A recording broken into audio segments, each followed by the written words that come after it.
नमस्ते बच्चों।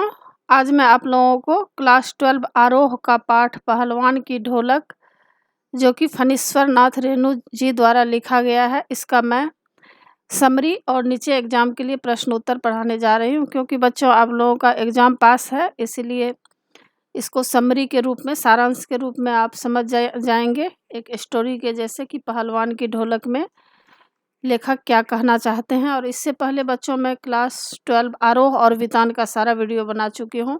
पहलवान की ढोलक भी मैं इसका इजी एक्सप्लेनेशन कर चुकी हूँ। तो उन सबको देखने के लिए आप ऊपर दिए गए आई बटन पर क्लिक करके देख सकते हैं, या नीचे दिए गए डिस्क्रिप्शन बॉक्स में देख सकते हैं, या प्लेलिस्ट में जाकर देख सकते हैं।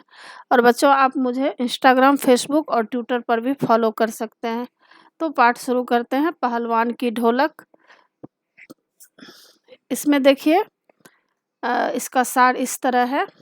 पहलवान की ढोलक फणीश्वर नाथ रेणु की प्रतिनिधि कहानियों में से एक है। यह कहानी मुख्य रूप से लुट्टन नाम के एक पहलवान की जिजीविषा और हिम्मत का वर्णन करती है। तो इस पाठ में लुट्टन नाम का एक लुट्टन पहलवान एक है, जो कि उनके जीवन से संबंधित उनके बारे में बताया गया है कि वे किस तरह के व्यक्ति थे, कितने हिम्मती थे।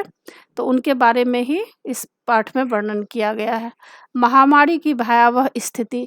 गांव में हैजा और मलेरिया बुरी तरह फैला हुआ था। तो क्या था, गांव में हैजा और मलेरिया एक तरह का जो बुखार होता है, बीमारी होता है, यह फैला हुआ था।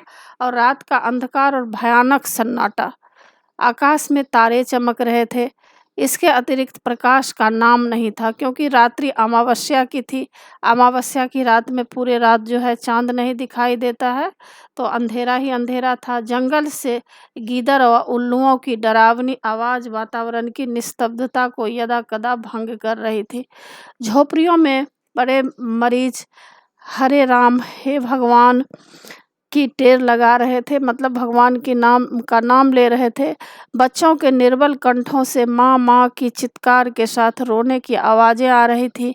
कुत्ते जारे के कारण राख की ढेरी पर शरीर को सिकोड़ कर पड़े थे। जब वे रोते थे तो वातावरण में दहशत फैल जाती थी। तो इस तरह का दृश्य था, भयावह दृश्य था। गांव में हैजा और मलेरिया बुरी तरह से फैला हुआ था और बहुत ही अंधकार था। कुत्ते रो रहे थे, बच्चे जो है माँ माँ की आवाज़ कर रहे थे, और लोग भगवान की नाम ले रहे थे, क्योंकि एक के बाद एक की मौत होते जा रही थी बीमारी के कारण। अब देखिए आगे बता रहे हैं कि लुट्टन पहलवान की ढोलक। तो रात्रि के इस भयावह वातावरण में लुट्टन पहलवान की ढोलक निरंतर बजती रहती थी। दिन हो या रात, ढोलक की आवाज़ चटधा गिरधा अर्थात आजा भिड़ जा आजा, बीच बीच में चटाक चटधा चटाक चटधा यानी उठाकर पटक दे। तो ऐसे आवाज़ में उनकी जो है ढोलक बज रही थी, किसकी, लुट्टन पहलवान की। यह आवाज़ मृतक जैसे गांव में संजीवनी शक्ति भरती थी। जिले भर के लोग लुट्टन पहलवान के नाम से परिचित थे। लुट्टन का बचपन। अब लुट्टन पहलवान का बचपन किस तरह का था, इसके बारे में बताया जा रहा है कि लुट्टन की शादी बचपन में ही हो गई थी। जब वह 9 वर्ष का था तब माता पिता की मृत्यु हो गई, अतः उसका लालन पालन उसकी सास ने किया।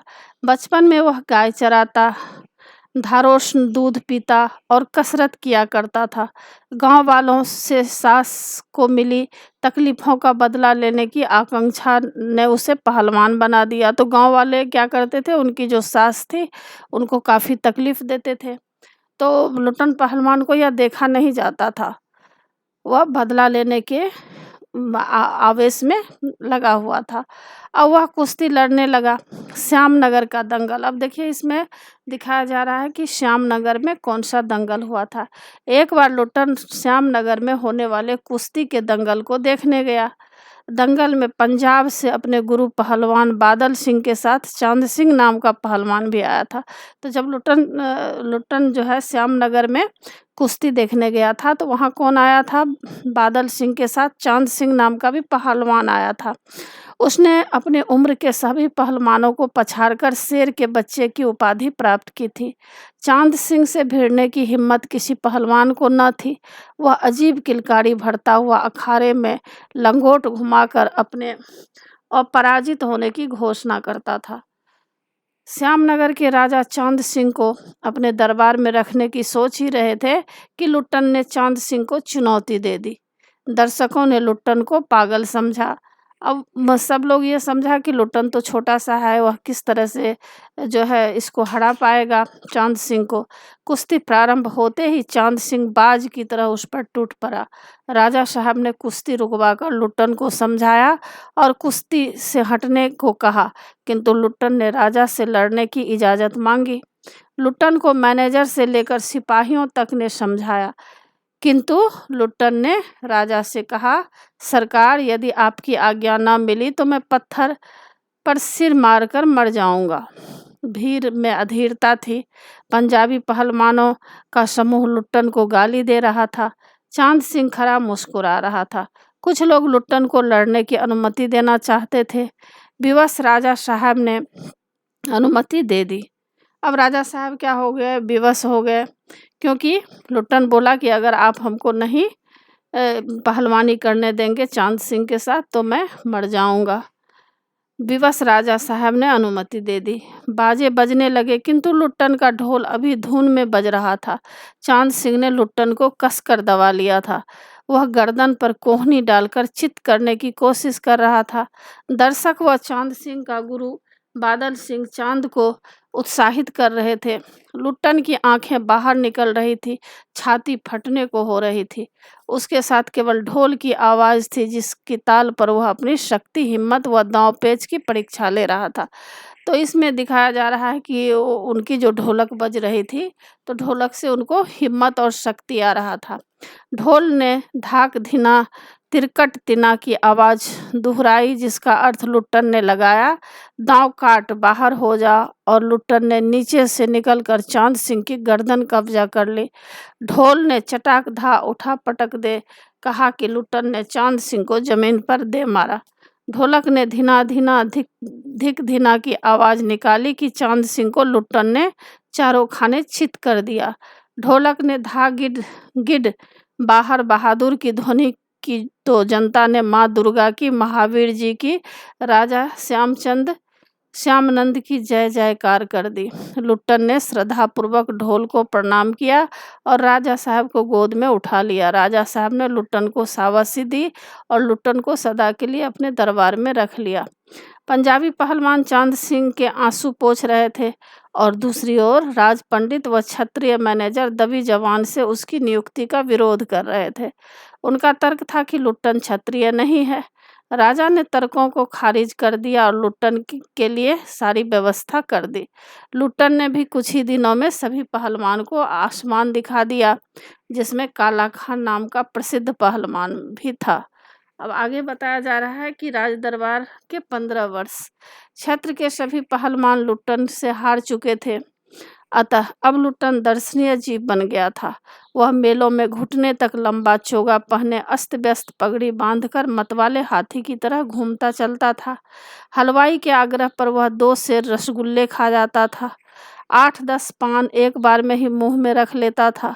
वह बच्चों जैसे शौक करता, यथा आँखों पर रंगीन अबरक का चश्मा, हाथ में खिलौने को नचाता, मुख से पीतल की सीटी बजाता, हंसता हुआ लौटता। दंगल में उससे कोई लड़ने की हिम्मत नहीं करता था। यदि कोई लड़ना चाहता तो राजा साहब अनुमति नहीं देते थे। इस प्रकार 15 वर्ष बीत गए। उधर पहलवान की सास व पत्नी दोनों मर चुकी थी। लुट्टन के 2 पुत्र थे, दोनों ही पहलवान। लड़कों को देखकर लोग कहते, वाह, बाप से भी बढ़कर निकलेंगे। दोनों ही लड़के राज दरबार के भावी पहलवान घोषित हो चुके थे। तीनों का भरण पोषण दरबार से हो रहा था। लुट्टन ने लड़कों से कहा, मेरा गुरु कोई आदमी नहीं, ढोल है। अतः अखाड़े में उतरने से पहले ढोल को प्रणाम करना। तो इस तरह से लुट्टन अपने लड़के को समझा रहा था कि यह जो ढोल तुम देख रहे हो, यह ढोल नहीं है, यह मेरा गुरु है, इसको तुम प्रणाम करो। और उसने लड़कों को पहलवानी के सब गुर मतलब रहस्य सिखा दिए। राजा की मृत्यु। अब अचानक क्या होता है, अचानक राजा का स्वर्गवास हो गया, मतलब उनकी मृत्यु हो गई और नए राजकुमार ने विलायत से लौटकर राजकाज अपने हाथ में ले लिया। अब राजा का जो लड़का था वह सारा राजकाज जो अपने हाथ में ले लिया। राजकुमार ने प्रशासन को चुस्त दुरुस्त करने की दृष्टि से तीनों पहलवानों की छुट्टी कर दी। अब उनका दोनों लड़का और जो लुट्टन पहलवान था उनकी छुट्टी कर दी, उनका लड़का राजा का लड़का। अतः तीनों बाप बेटे ढोल कंधे पर रखकर अपने गांव लौट आए। गांव वाले किसानों ने इनके लिए एक झोपड़ी डाल दी, जहां ये गांव के नौजवानों व ग्वालों को कुश्ती सिखाने लगे। खाने पीने के खर्च की जिम्मेदारी गांव वालों ने ले ली थी, किंतु गांव वालों की व्यवस्था भी ज़्यादा दिन न चल सकी। अतः अब लुट्टन के पास सिखाने के लिए अपने दोनों पुत्र ही थे। लुट्टन का अंतिम समय।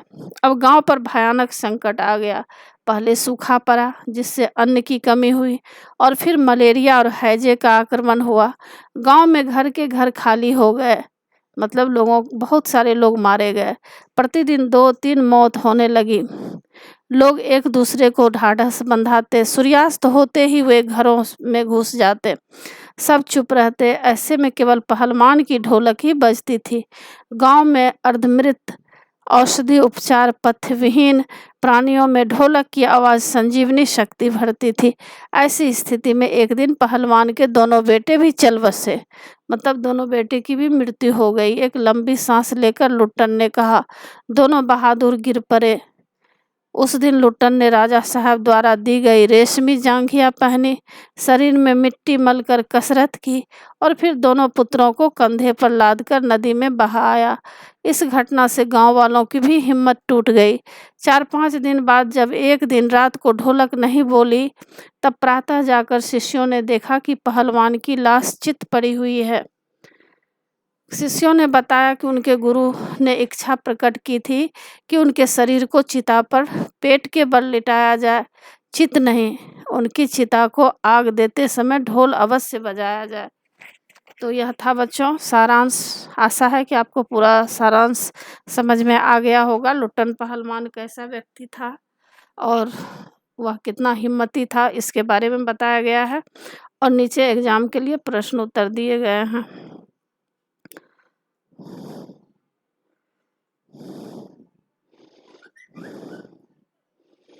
पहला प्रश्न है, कुश्ती के समय ढोल की आवाज और लुट्टन कुश्ती के समय ढोल की आवाज और लुट्टन के दांव पेच में क्या तालमेल था?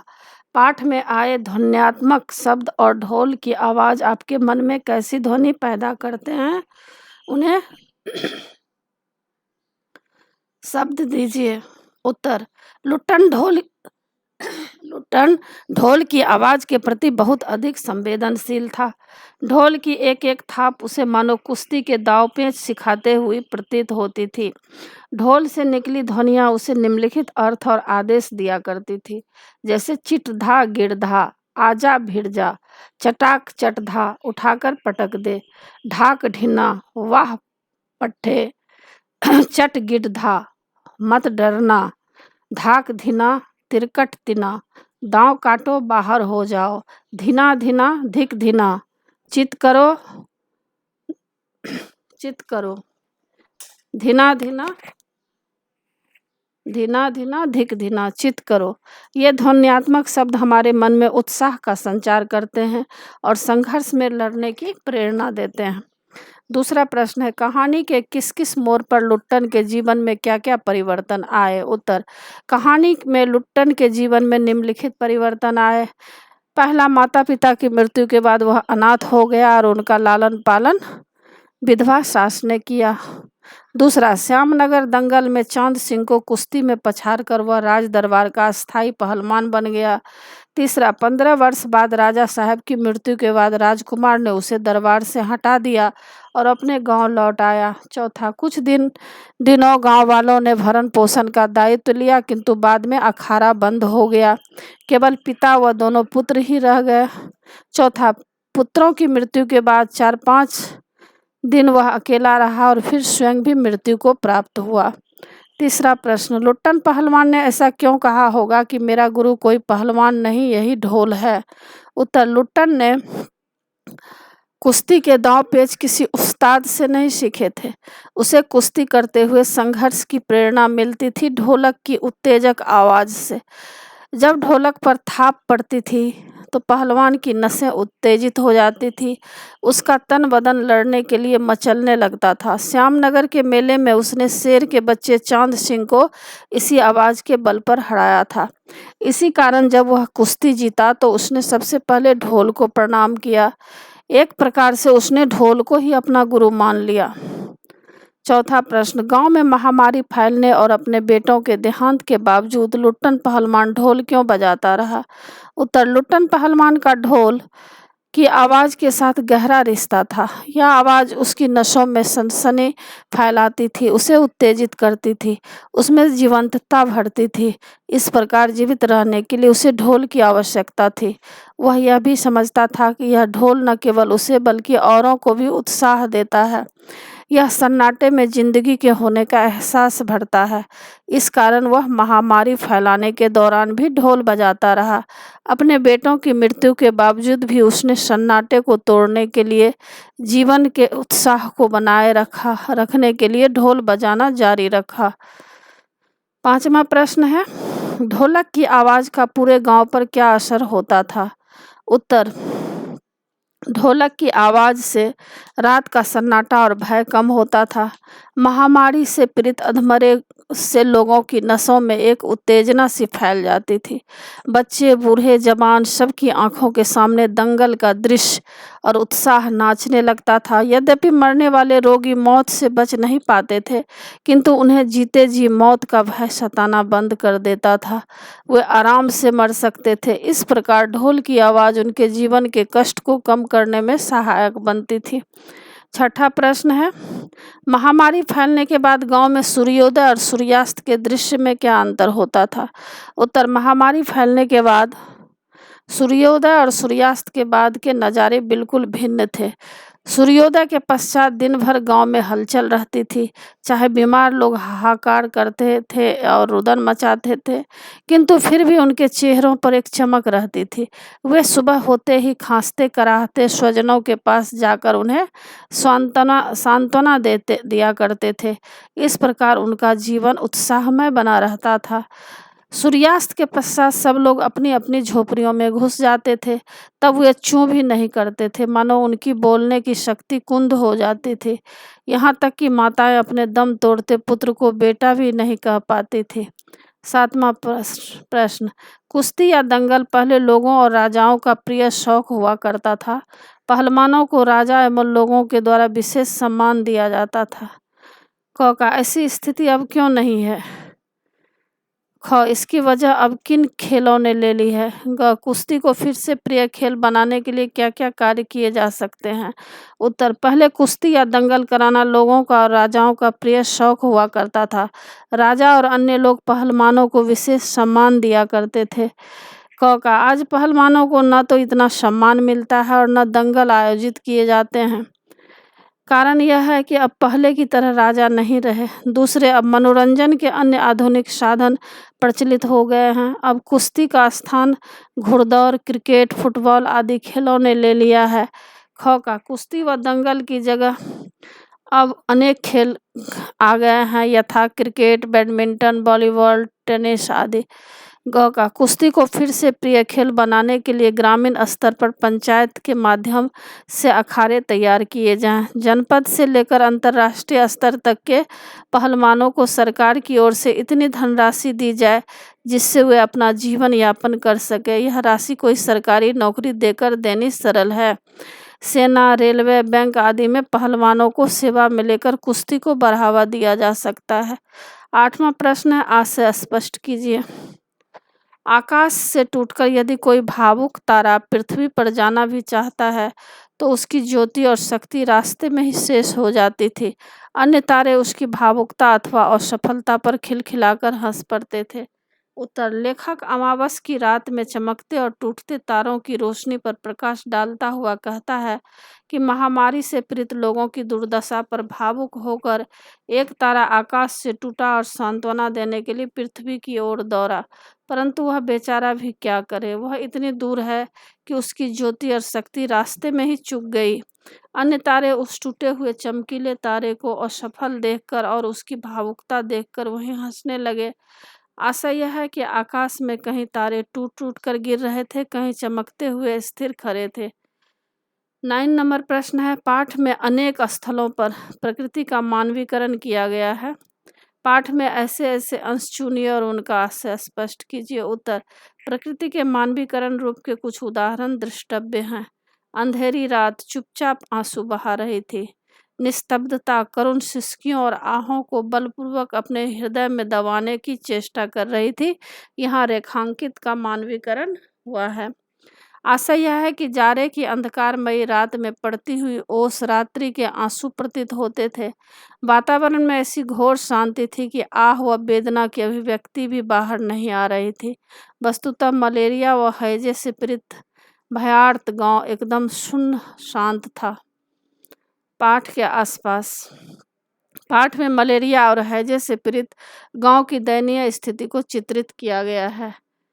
आप ऐसी किसी अन्य आपात स्थिति की कल्पना करें और लिखें कि आप ऐसी स्थिति का सामना कैसे करेंगे। उत्तर, पाठ में मलेरिया और हैजे से पीड़ित गांव की दयनीय स्थिति को चित्रित किया गया है। ठीक ऐसी ही आपदा इस बार डेंगू बुखार से आई थी। देश के सबसे प्रतिष्ठित अखिल भारतीय आयुर्वेदिक संस्थान के चिकित्सक भी जब इस रोग की चपेट में आ गए तो लोग डेंगू के नाम से ही डरने लगे थे। अतः कल्पना नहीं, वास्तविक स्थिति सामने आने पर इसका सामना इस प्रकार किया गया था।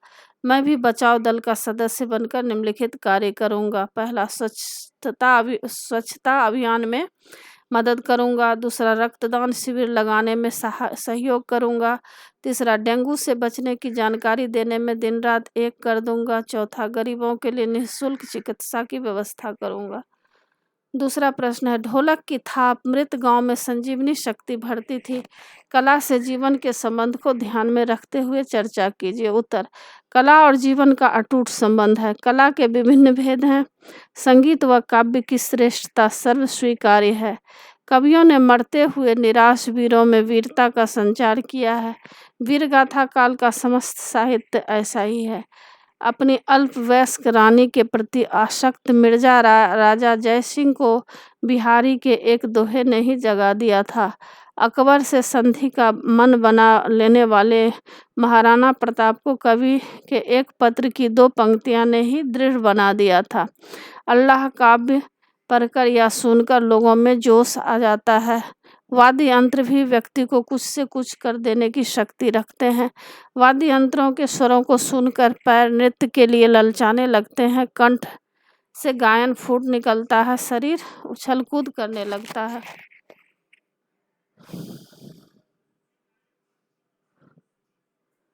अब देखिए तीसरा प्रश्न है, चर्चा करें। कलाओं का अस्तित्व व्यवस्था का मोहताज नहीं। उत्तर, कलाएं केवल सरकारी सहायता से ही नहीं फलती फूलती। सामान्य लोग भी कलाकारों को धन, दान, सराहना, प्रसिद्धि देकर उनका विकास करते हैं।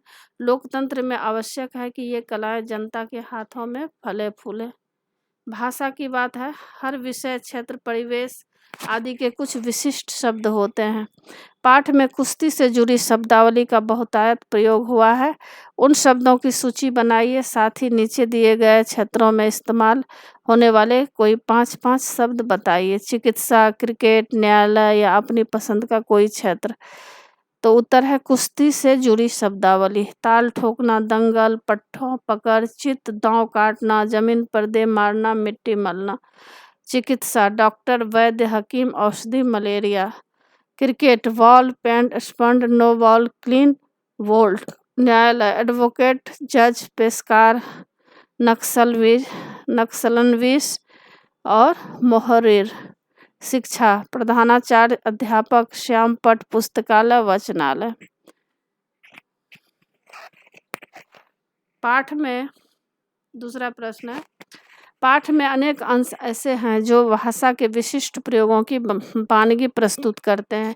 भाषा का विशिष्ट प्रयोग न केवल भाषाई सृजनात्मकता को बढ़ा देता है बल्कि कथ्य को भी प्रभावी बनाता है। यदि उन शब्दों वाक्यांशों के स्थान पर किन्हीं अन्य का प्रयोग किया जाए तो संभवतः वह अर्थगत चमत्कार और भाषिक सौंदर्य उद्घाटित न हो सके। कुछ प्रयोग इस प्रकार हैं। फिर बाज की तरह उस पर टूट पड़ा। दूसरा, राजा साहब की स्नेह दृष्टि ने उनकी प्रसिद्धि में 4 चांद लगा दिए। तीसरा, पहलवान की स्त्री भी 2 पहलवानों को पैदा करके स्वर्ग सिधार गई। इन विशिष्ट भाषा प्रयोगों का प्रयोग करते हुए एक अनुच्छेद लिखिए। उत्तर, राजा साहब की अनुमति मिलने के बाद चांद सिंह व लुट्टन पहलवान अखाड़े में उतरे। हाथ मिलाने के बाद तो चांद सिंह लुट्टन पहलवान पर बाज की तरह टूट पड़ा। लुट्टन की विजय के बाद तो राजा साहब की स्नेह दृष्टि ने उसकी प्रसिद्धि में 4 चांद लगा दिया। पहलवान का गृहस्थ जीवन सुखी नहीं था। सास की मृत्यु हो चुकी थी। उसके बाद पहलवान की स्त्री भी 2 पहलवानों को पैदा करके स्वर्ग सिधार गई। तीसरा प्रश्न, जैसे क्रिकेट की कमेंट्री की जाती है वैसे ही इसमें कुश्ती की कमेंट्री की गई है। आपको दोनों में क्या समानता और अंतर दिखाई पड़ता है? उत्तर, क्रिकेट में कमेंट्री के लिए व्यक्ति की नियुक्ति होती है, उसके द्वारा की गई कमेंट्री का प्रसारण होता है। कुश्ती में भी कमेंट्री की गई है। समानता केवल इतनी ही है कि दर्शक सफलता पाने वाले खिलाड़ी की प्रशंसा करते हैं, उसके उत्साहवर्धन के लिए ताली बजाते हैं। अपने अपने पक्ष के होने के कारण 2 पक्षों में बट जाते हैं। यही 2 पक्ष हैं। अंतर यह है कि कुश्ती में कोई कमेंटेटर निश्चित है और कमेंट्री करने की कोई व्यवस्था नहीं है, प्रसारण की कोई सुविधा नहीं है। अब अन्य महत्वपूर्ण प्रश्न है। पहला प्रश्न, गांव में व्याप्त महामारी की भयावहता का वर्णन कीजिए। उत्तर, जाड़े की ऋतु में गांव में मलेरिया और हैजे का प्रकोप इतना भयानक था कि गांववासी भयभीत होकर थरथर कांपते थे। रात्रि में गीदड़ों का क्रंदन व उल्लुओं की आवाज़ और डरा देती थी। कुत्ते भावी आशंका में रोने लगते थे। अनावृष्टि के कारण अन्न की कमी थी। निर्धनता और औषधि या पथ्य कहाँ मिलता। प्रायः प्रतिदिन 2-3 लाशें उठने लगी थी। गांव सूना लगता था। दिन में हाहाकार और रुदन का स्वर सुनाई देता था। रात्रि में तो सब अपनी अपनी झोपड़ियों में छिप जाते थे। मरे हुए लोगों को कफन नसीब नहीं था, तब मुर्दों को नदी में बहा दिया जाता था। बच्चों, इसी के साथ पाठ की समाप्ति होती है। आशा है आप लोगों को सारा पाठ अच्छी तरह समझ में आ गया होगा और एग्ज़ाम के लिए तैयार कर लीजिएगा। और बच्चों, आप मेरे चैनल देवज नागरी को ज़रूर सब्सक्राइब कीजिएगा और सब्सक्राइब के बगल में बेल आइकन बटन है, उससे क्लिक कीजिएगा।